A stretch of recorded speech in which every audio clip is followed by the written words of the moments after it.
becomes the numerator, and the divisor becomes the denominator. In other words, we read this as what? 3/4, 3 over 4. See, 3 divided by 4 is 3/4. 17 divided by 24, that's 17 24ths.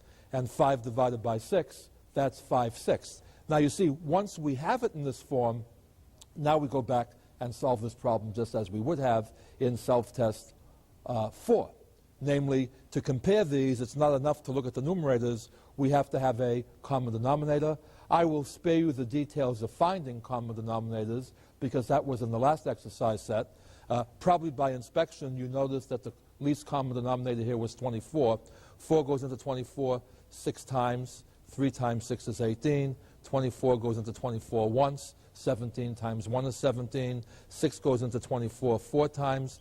5 times 4 is 20. So the three ratios are 18 24ths, 17 24ths, and 20 24ths. And when the denominations are the same, the greater numerator names the greater number. So therefore, since this is the greater numerator, this is the greater fraction, and therefore 5/6 is the biggest ratio. And what I wanted to comment on over here is don't be deceived by what things look like.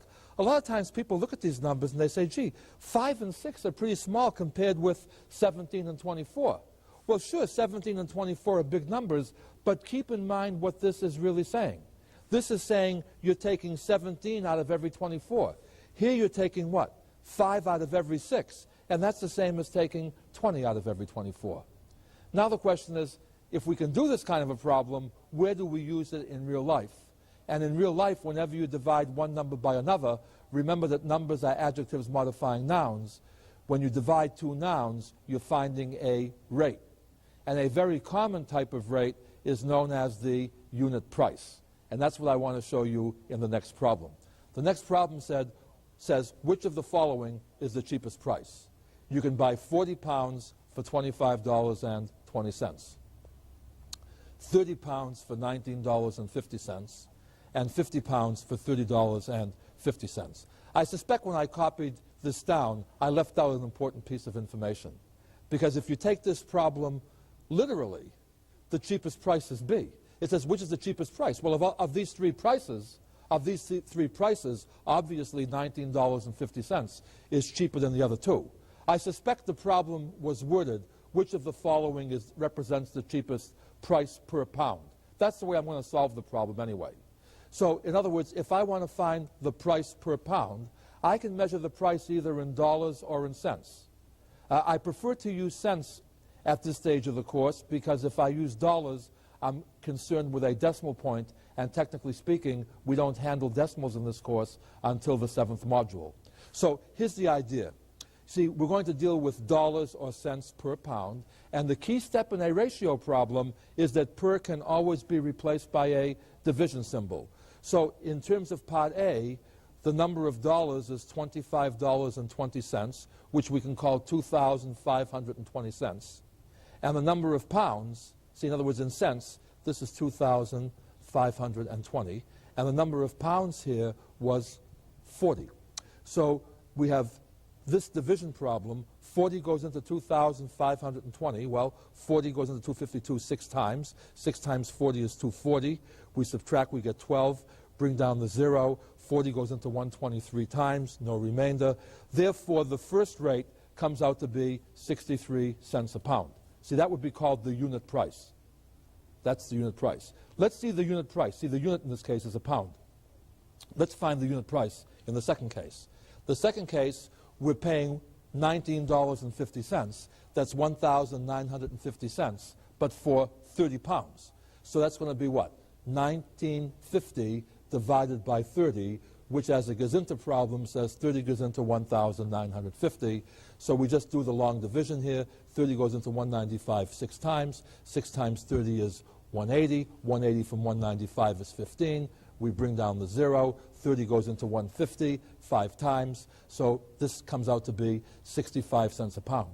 By the way, let me just pause here for a moment to point out to you that a moment ago we showed that B was the cheapest price for the whole amount. But per pound, you see, it was only $19.50, but you were also getting what? the least number of pounds, or a smaller number of pounds for that amount. And so price per pound, that was a pretty high price. See? And I just want to point that out to you. Notice the difference between the total price and the price per pound. In fact, while I'm expounding this way, aren't there times when you might want to buy the cheapest package, even though it may not be the best unit price? For example, if you know that at dessert time in the house, the kids are going to eat whatever amount of ice cream you put down, whether it's a pint or a gallon. You see, even if the gallon is a better unit price than the pint, and all you want to do is make sure they all get some ice cream, you give them the pint, which is much cheaper than the gallon, and that's the cheapest dessert, even though if you had used 8 pints at that price, it might have been very expensive as opposed to buying 2 gallons. So keep that in mind also. Okay? At any rate, let's go back to Part C. In Part C, you're paying $30.50, which is 3,050 cents, but you're getting 50 pounds. 50 goes into 3,050. Let's see. 50 goes into 305 6 times. 6 times 50 is 300. We subtract, bring down the 0. 50 goes into 50 once. So the third price is 61 cents per pound. So of these three prices, A was what? 63 cents a pound. B was 65 cents a pound. C was 61 cents a pound. So the best price is C. The best price is C. And by the way, does that mean that you're going to buy C? Again, I want to remind you as you're doing these problems, don't lose sight of the whole picture. If all you care about is price, yes, C is the best deal. But is it possible that A or B is a brand that you prefer? Is it possible that the store that charges prices A or B is 20 miles closer to your home and you're going to spend in gas more than the savings are worth? See, all of these thoughts have to go into the decision making. All the mathematics did was it told us the cheapest price. And one more admonition. Dollars per pound is not the same as pounds per dollar. In other words, if you reverse the order, you don't find dollars per pound, you find pounds per dollar. How many pounds you can buy for $1. This is tricky. You see, the more pounds you can buy for $1, the cheaper the price is. You see, $4 a price is cheaper than $4 a pound is a cheaper price than $5 a pound. Okay? But 4 pounds for $1 is more expensive than 5 pounds for $1. See, the more you can get for the same amount, the less the price is per pound. So if you do these things in reverse, make sure you know how to interpret the problem. See, the only thing worse than the wrong answer to the right problem is the right answer to the wrong problem. And that's going to become a theme, especially when we get to Module 9 and are allowed to use the calculator. But let's go on with these problems now. Problem number 3 is also designed to help make sure that we understand what we're doing. Mechanically, all the problem says is, how much is 4/13 times 5/9? And how do we multiply two fractions? We multiply the numerators and multiply the denominators. By the way, I don't suggest that you always do this, but many times we prefer the answer in lowest terms. And if you're going to do that, what I tend to like to do here is, especially if it's not too hard, before I do the actual multiplication, I do an extra step. And I write both numerator and denominator in terms of prime factors. See, I rewrite the numerator as 2 times 2 times 5. The denominator is 13 times 3 times 3. And now I notice that there is no common prime factor of the numerator and denominator. That tells me this is already in lowest terms. So now I multiply and I get what? 20 over 117. That's the mechanical answer, but what does it mean? And all it means is that if you're keeping 4/13 of 5/9 of an amount, you're keeping 20 out of every 117. And to visualize this, since 117 is the least common multiple of 13 and 9, let's actually compute how much we'd have if we took 4/13 of 5/9. Okay? Let's use the amount as being 117. You see, 1/9 of 17 is 13. And 13 times 5 would be 65. See, and get a feeling for what this thing really says. It says at a rate of 5 out of every 9, you would be taking 65 out of every 117. So if you started with 117, all you're keeping is 65. What's happening to that 65? You're now only going to keep 4/13 of that. So at a rate of 4 out of every 13, how many do you keep out of 65? Well, you see, there are 5 13s in 65, so you're going to keep 4 5 times. You see, 65 divided by 13 is 5. 5 times 4 is 20. So how many did you keep altogether? 20. How many did you start with altogether? Be careful, not the 65. That was after you already took a portion. What you started with was 117. And therefore, can you see now what the meaning of Part A is? Do you see what problem you've solved that way? Now, Part B is designed to warn you, please read carefully. See, Part B looks an awful lot like Part A, especially if you read incorrectly. Part B says, by what must you multiply 4 13ths to get 5 9ths? And if you read that very quickly, all you see is what?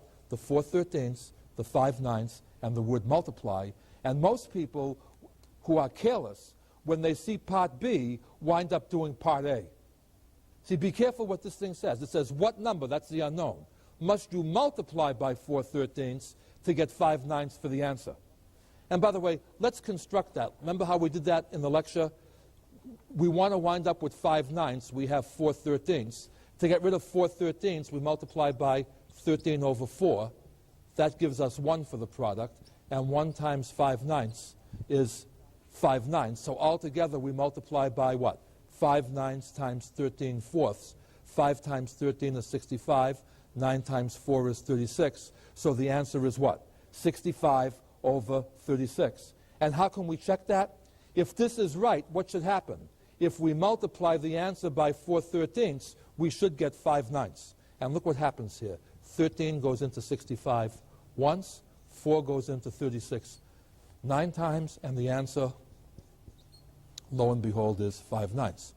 Notice that mechanically, when we divided, well, let me just come back to that in a moment, and we'll just go on this way. The way I did this problem actually is how you prove the formula for dividing 2 fractions. See, basically, when you see blank times 4 13ths equals 5 9ths, that looks like a multiplication problem. But since one of the factors is missing, it's really a division problem. In other words, when you see this problem, how are you supposed to read it? Parentheses equals 5 9ths divided by 4 13ths. And how do you divide? You leave the first number alone, change the division to a times, and invert the second. And what do you wind up if you get that? 5 9ths times 13 fourths. And do you notice over here? That's exactly what I got doing it the other way. 5 9ths times 13 fourths. See, we invert the second because it gives us the right answer. If mechanically you inverted the first, or if you inverted both, you would get a different answer, but it would be wrong. And why would it be wrong? Because if you checked out what properties it was supposed to have, it wouldn't have that property. Remember, whatever the right answer is, 4 13ths of it has to equal 5 9ths. And we'll show how that's applied a little bit later on. I did want to show you, however, a way, in case you get confused, as to know whether when you have this, do you write it as 4 13ths divided by 5 9ths, or do you write it as 5 9ths divided by 4 13ths? How do you know this is the right way of doing it? And I thought that I would like to show you a little trick just to help you. You see, putting in fractions just makes this more complicated than if we had used whole numbers. But whole numbers are less confusing. So let's suppose we call this the first number, F, and S for the second number. See, F and S. So this is the first number. See the number on the left of the parentheses, and on the left of the equal sign. Let S be the second number. Now, in this problem, what's the right answer? Parentheses times 2 equals 6. We know the answer is 3. How did you get the right answer? Did you divide 2 by 6, or did you divide 6 by 2? You divided 6 by 2. That's easy. Now go back and see what 6 divided by 2 says. 6 divided by 2 is the second divided by the first. Therefore, the same structure is going to hold in the fraction case. Go back to the fraction case. Second divided by the first is 5 9ths divided by 4 13ths. Remember, if you reverse this problem and do 4 13ths divided by 5 9ths, you will get the reciprocal of the answer, not the answer itself. But you can check that out just to see how this thing works. Okay? And we're going to continue on this way, seeing how multiplication works. Here's an example. Which is greater and by how much? You have a choice between taking 2/5 of 3/7 or 3/10 of 5/14. Well, this starts to get heavy to juggle in your head. I'm taking 3/7 and I'm taking 2/5 of that. On the other hand, I can take 5/14 and then take 3/10 of that. The trick is, don't worry about that. Of means times. And when you multiply two fractions, you multiply numerators and you multiply denominators. So what is 2/5 of 3/7? Of means times. 2 times 3 is 6. 5 times 7 is 35. So 2/5 of 3/7 is the same as 6 out of every 35. On the other hand, what's 3/10 of 5/14? 3/10 of 5/14, okay, that's what? 3 times 5 is 15. 10 times 14 is 140. So 3/10 of 5/14 is 15 over 140. By the way, did you notice that that could be written in lower terms? See, 15 ends in a 5, 40 ends in a 0, so both numerator and denominator are evidently divisible by 5. Well, see, we could have done that here. See, the 5 in the numerator cancels with the 10 in the denominator to leave a 2, okay? And we're left with what? 3 over 28. So you can do the problem that way if you want to. At any rate, though, you see, 6 over 35 is 6/35. 6/35 multiplying numerator and denominator by 4 is the same as 24 over 140. So now compare these two results. You see, 6 over 35 is 24 over 140, okay? And 15 over 140 is only 15 over 140. So which is the greater one? This one. By how much is it greater? It's greater by what? 9 parts, 24 minus 15, 9 parts in 140. You could have reduced this thing first into lower terms. In other words, you could have reduced this, and now you'd have to compare what? 3/28 with 6/35, and you'd still have to find what? A common denominator. Notice that 28, I won't factor the 4 here, breaks down basically into 4 times 7. 35 breaks down into 5 times 7. So once I have the 4 times 7, all I need is the 5. So 4 times 7 is 28, times 5 is 140, and I get back to the same problem. And again, the thing I want you to notice over here is when you're dealing with fractions, you can't go by the actual sizes of the numerator and the denominator. See, 2 over 3 looks pretty small, but it says you're taking 2 parts out of every 3.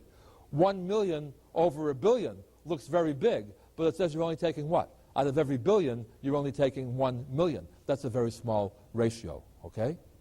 Let's continue on this way and look for a few more practical examples. Problem number 5 says a recipe calls for 7/8 of a cup of sugar. You only want to make 2/3 of the recipe. How much sugar should you use? And by the way, just like some people try to avoid fractions in the real world, even if it gives them upward mobility, people will also do the same thing in using recipes if they're not good at math. Some people will say, well, what the heck? Why bother making 2/3 of the recipe? I'll make the whole recipe, and we'll just give out bigger portions, or I'll freeze what's not used. Other people say things like, well, I'll use the whole 7/8 of a cup of sugar, so it'll be a little sweeter, who cares? See, we have all sorts of rationalizations to get through in the real world. But suppose it was really mandatory to economize. For example, suppose you're cooking for an army, so to speak. And suppose the recipe calls for feeding 3,000 people, and you're only going to feed 2,000 people. What are you going to do, cook for the whole 3,000? I guess you could do that in certain places and just justify it as overhead. But for most people, you're really going to take what? The 2/3 of that amount. And I want to show you how easy that problem is if you're not afraid of fractions. You see, you want to make what? 2/3 of the recipe. So whatever ingredient is given, you're going to use 2/3 of that. You're only going to use 2 parts out of 3. Well, see, the part that's already used is what? 7/8 of a cup. Do you see the fractional part of the fractional part? The recipe already calls for a fractional part of a cup. And you're now going to take what? A fractional part of that. See, you're taking 2/3 of 7/8 of a cup. And how do you take 2/3 of 7/8? This is times. You can multiply numerators, multiply denominators. But I guess it's easier to reduce this thing first. 2 goes into 8 4 times. So the numerator would be 7. The denominator would be 12. So the answer would be what? 7/12 of a cup. That's how much you would use. 7/12 is what? 6/12 would be half. So the recipe says what? Just use a smidgen over a half a cup. And by the way, a small point, but a very important point. Notice that the correct answer to this problem is not 7/12. It's 7/12 of a cup. In the real world, unless the noun is given as part of the question, you have to put the noun in. See, if the problem says how many miles are you going, if you say 50, it's understood that the 50 is modifying miles. If the problem says how far did you go, you can't say 50, because it could be 50 feet, 50 kilometers. You've got to give the label. So since this problem said how much sugar should you use, the 7/12 by itself is not a complete answer. It's like a person says, what do you want to wear today? You say, I want to wear a yellow. See, you've got to give the noun also. So how much sugar? 7/12 of a cup. Not 7/12 tablespoons, not 7/12 ounces, 7/12 of a cup. Okay? Let's go on to more exciting things. Let's see what we have next. I forget what the problems are until I see them here. Number 6 says, your friend buys 2/5 of a carton of books. You buy 4/7 of what's left. What fractional part of the carton did you buy? And if you have any hang-ups about fractions, this is the kind of problem that's going to do you in. Look at how many places fractions appear in the wording of this problem. And I want to show you how you can solve this problem by thinking whole numbers. I will first do this problem for you in an intuitive way, well, a relatively intuitive way. For some things, there is no real intuitive way, and I'll do it for you by the pure mathematics. See, method 1 says, when you're afraid of something, but not afraid of something else. If the two are related, think in terms of the thing you're not afraid of. Hopefully, you're not afraid of whole numbers. So think whole numbers. Since we're talking about fifths and sevenths, we want a whole number that's divisible by both 5 and 7. And the easiest one to pick is what? 5 times 7, which is 35. So for the sake of argument, pretend there are 35 books in the carton. What does the problem say? The problem says your friend is buying 2/5 of the carton. 2/5 of the carton is 2/5 of 35 books. 35 divided by 5 is 7. 7 times 2 is 14. So your friend buys 14 books. Now you've got to be careful. Read the problem carefully. The problem says you buy 4/7, and watch the noun that's coming in now. 4/7 is just the adjective. You're buying 4/7 of what's left. You're not buying 4/7 of what he bought. You're buying 4/7 of what's left. Well, if he bought 14 and there were 35 to start with, how many are left? 35 minus 14, which is 21. What are you buying? You're buying 4/7 of the 21 books to the left. 21 goes into 7 goes into 21 3 times. 3 times 4 is 12. In other words, at a rate of 4 out of every 7, see, at a rate of 4 per 7, if this is still bothering you, notice that the rate of 4 per 7 is the same as a rate of what? 12 per 21. We've talked about that before. If you multiply both numbers in the rate by the same whole number, you don't change the rate. In other words, if you're counting by 4s, 12 is the third number you're coming to. If you're counting by 7s, 21 is the third number you're coming to. So you're buying what? 12 books. 12 books out of how many? 12 books out of the 35. Therefore, what fractional part of the carton did you buy? You bought 12 of the 35 books that made up the carton. You bought 12 35ths of the carton. Follow that problem okay? All right. See, now the other way to look at this, method 2, is you just think fractions. You just don't become afraid of anything. You just say, look, my friend bought 2/5 of the carton. So if there were 5/5 to begin with, if he bought 2/5, there are 3/5 left. I'm buying 4/7 of that 3/5. 4/7 of 3/5 is what? Of means times. 4 times 3 is 12. 7 times 5 is 35. There's the same 21 over 35. See, remember the key point is reading comprehension. If the friend buys 2/5, 3/5 is still left. And do you see the difference between this problem and an addition problem? An addition problem would say your friend buys 2/5 of a carton and you buy 3/7 of the carton. Between you, how much of the carton did you buy? Do you see the part of a part here? Your friend buys part of the carton, that leaves a part, and you buy part of what's left. See, keep that in mind. That's a very, very important concept here. Follow that very, very carefully. Make sure you understand that. Okay? And there's lots of other things we can talk about on this problem, but let's go on and make sure we get through the rest of the problems during this particular lecture. Next one is designed to show you that even for fractions, the distributive property for multiplication still holds true. Problem number 7 says, write each of the following as a common fraction in lowest terms. And see, part A says you're going to take 3/4 and multiply it by the sum of 2/3 and 4/7. You see what that says? The parentheses are grouping symbols. Part A says, first add, then multiply. Look at part B. Part B says, take the 3/4 and multiply it by the 2/3. Then take the 3/4 and multiply it by the 4/7. See the distributive property? Add the two together, and let's see what answer we get. And you see, if the distributive property is correct, these two answers should come out to be the same. So let's do that. See, for part A, first of all, 2/3 and 4/7. The common denominator is 21. So 2/3 is the same as 14 over 21. See, multiply numerator and denominator of 2/3 by 7. 4/7 is the same as 12 over 21. So you just multiply numerator and denominator of 4/7 by 3.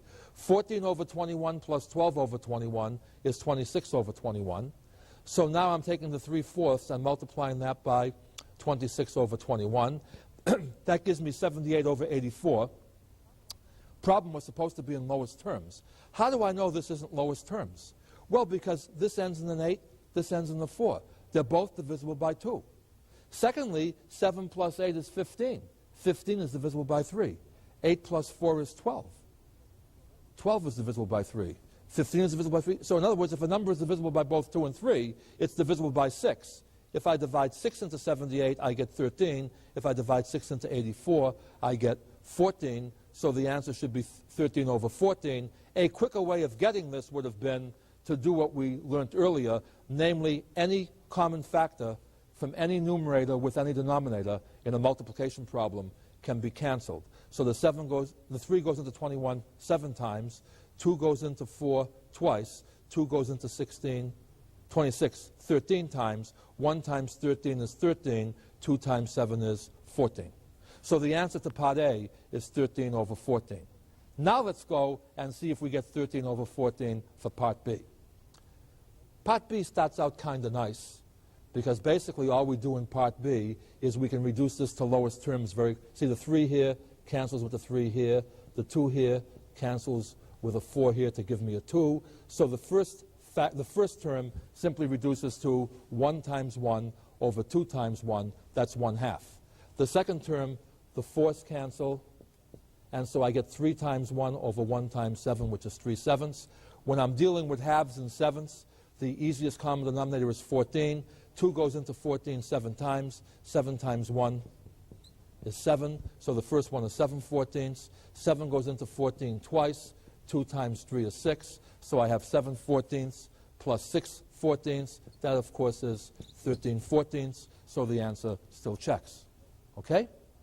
Now, problem number 8 is designed to show you that just as with whole numbers, when you divide, you have a problem if you change the grouping.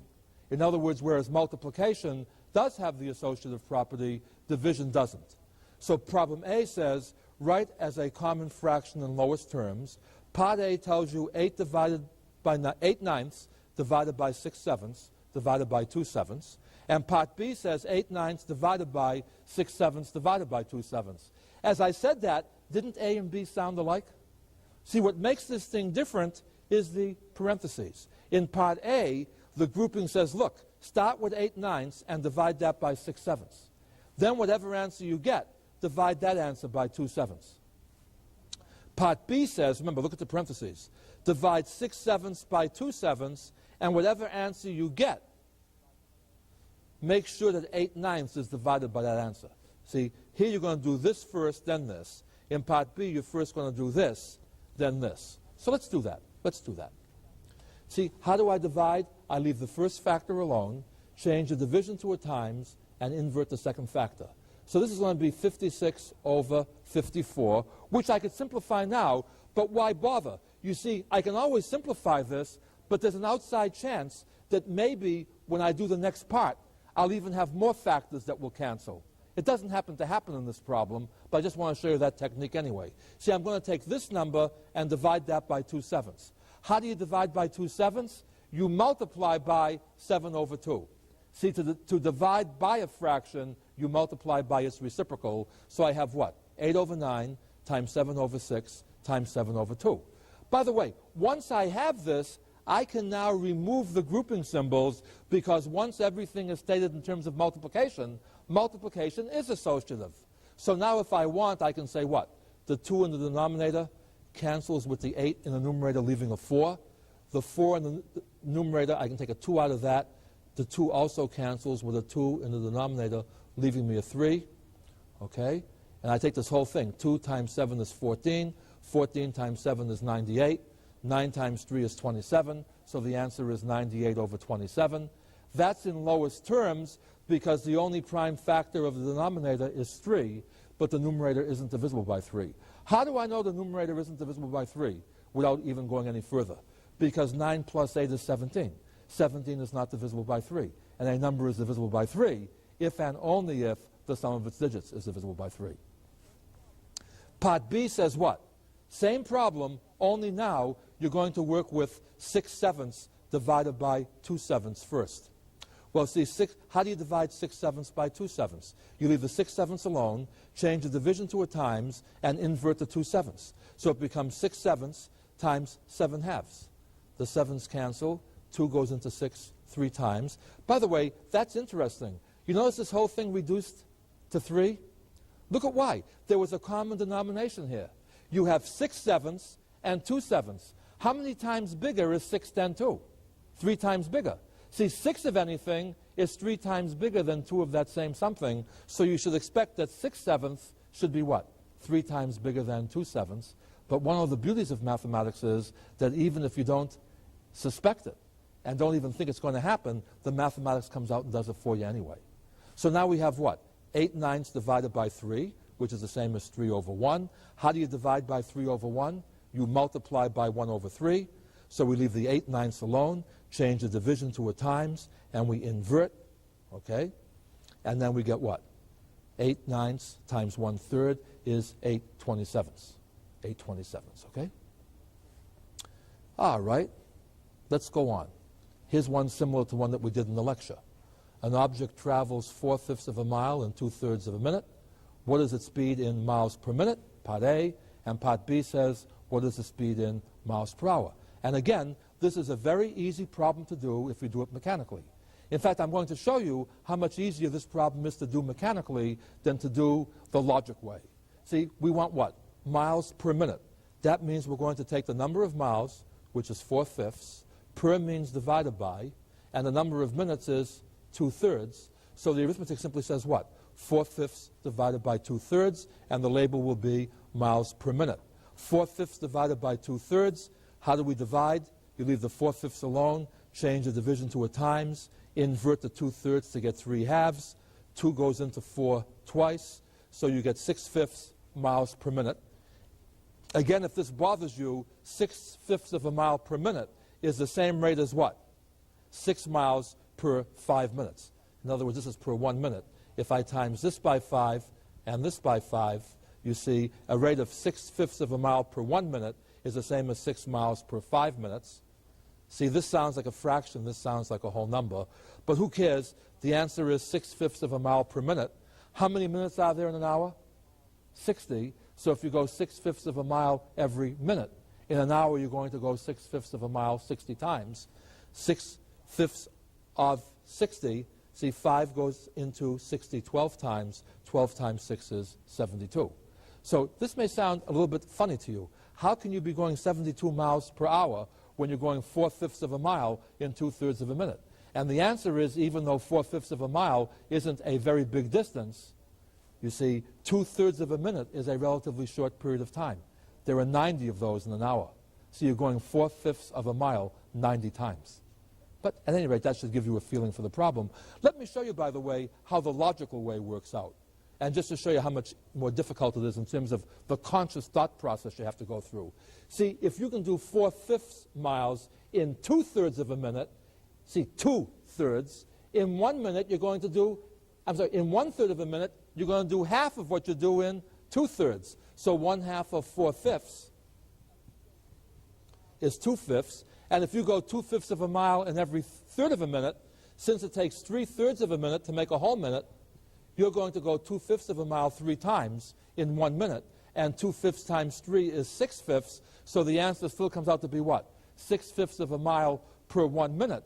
But do you notice how much more thinking you have to do that way? See, if you really learn what I'm trying to teach you, if you have a math aptitude, great. The shortcuts will suggest themselves, and the more logical forms will suggest themselves.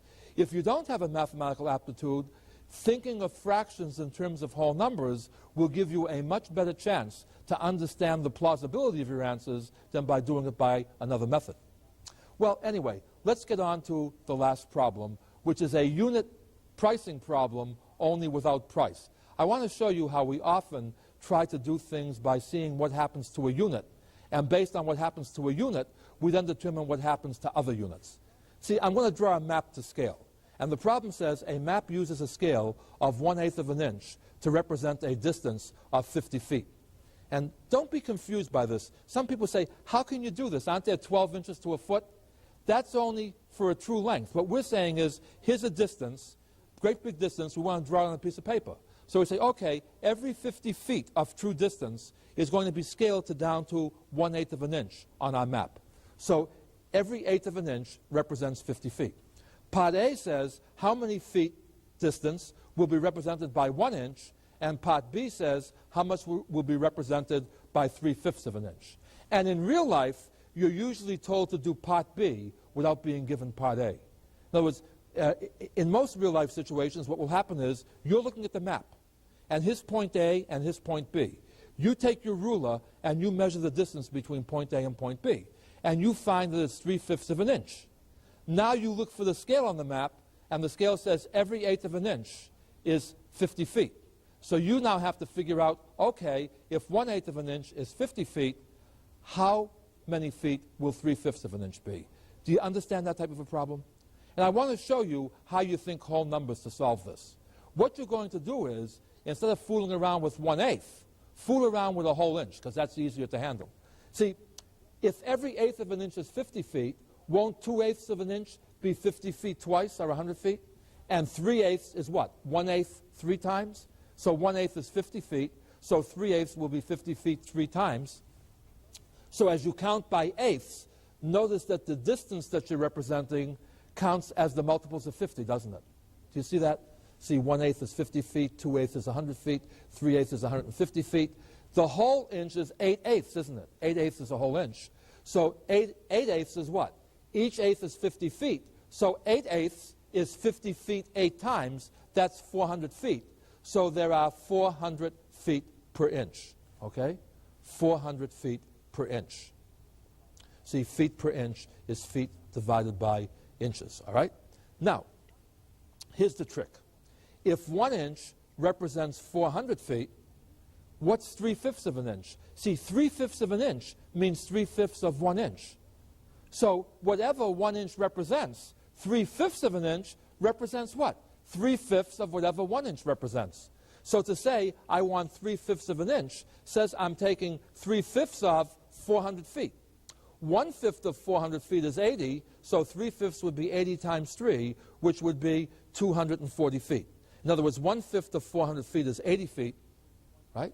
So 3/5 would be 1/5 3 times. That would be 240 feet. Suppose you wanted to do Part B without having done Part A first.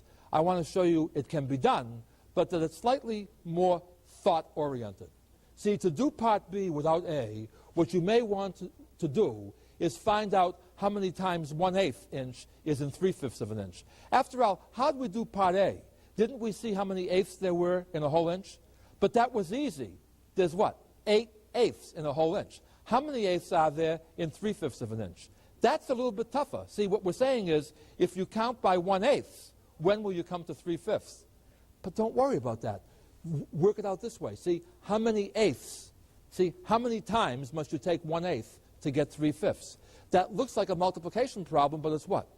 A division problem. And it's what problem? 3/5 divided by 8. That's 3/5 times 8 over 1. That's 24/5.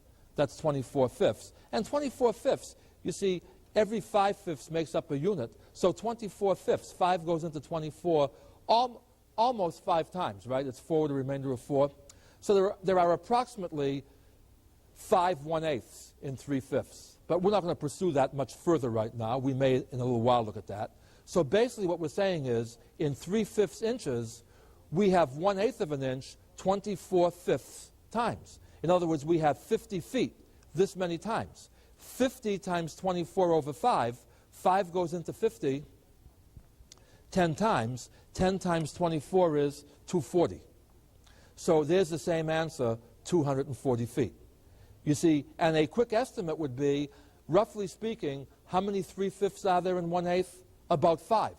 So you'd expect that 3 fifths of an inch would represent a length that was about 5 times as long as 1/8 of an inch. And since 1/8 of an inch represents 50 feet, 5 times that would be 250. So without even knowing the exact answer, you'd say what? It's around 250 feet, and 240 certainly qualifies on that. By the way, I usually like to close after I've done the last problem. There is something I would like to reinforce with you in terms of vocabulary. When I say to you, take 1/2 of 8, a lot of students will convert that into a division problem because they say, when you take half of something, aren't you dividing? Here's where I want you to pay attention to language. When I take half of 8, I'm multiplying 8 by 1/2. See, 1/2 times 8 means 1/2 of 8. What I am doing is to multiply 1/2 by 8 is the same as dividing 8 by 2. You see, to multiply by 1/2, you're dividing by 2. It's a different problem. See, the tricky part is when you start taking fractional parts of a fractional part, what do you subconsciously start to think of? A part of a part suggests the word division. And that's tricky, because when you take a part of a part, that's multiplication. And division is nothing more than a multiplication problem where one of the factors is missing. Please try to think things through from that particular point of view. Everything seems to go wrong when we try to memorize fractions. Why? Because when you multiply 2 whole numbers, you expect the number to get bigger. But when you multiply 2 fractions, since you're taking part of a part, the correct answer is going to be what? Smaller than the factors. When you divide, you think of things getting smaller. But when you divide by a fraction, the thing gets bigger. See, this is tricky. 12 divided by 2, maybe I ought to write it down here, I don't know. Can we get that? 12 divided by 2 is 6. But if I take 12 and divide that by 1/2, see, 12 divided by 1/2, how do you divide by 1/2? To divide, you multiply by the reciprocal. And suddenly, see, 12 divided by 2, that checks with our intuition. The answer comes out to be 6. It's smaller. But what happened with 12 divided by 1/2? The answer is 24. Why did that happen? Because 12 relative to 1/2 is 24 times as big as 1/2. See, think of it in terms of money. See, how many $half does it take to make up $12? Every 2 $half give you $1. So for $12, you're going to need 2 halves 12 times. That's $24. So don't be tricked into a pseudo-language problem. Think the concept through. It's worth taking an extra little while now before you go on to Module 6. Because what you're going to find is, if you have mastered Modules 4 and 5, 6, 7, and 8 are almost going to seem like free prizes. At any rate, I've droned on long enough for today's session. We're going to meet again. When we do, we're going to be discussing Module 6, which deals with a new concept called mixed numbers. Until that time, continue to have fun, work hard, stay young. Look forward again to seeing you soon.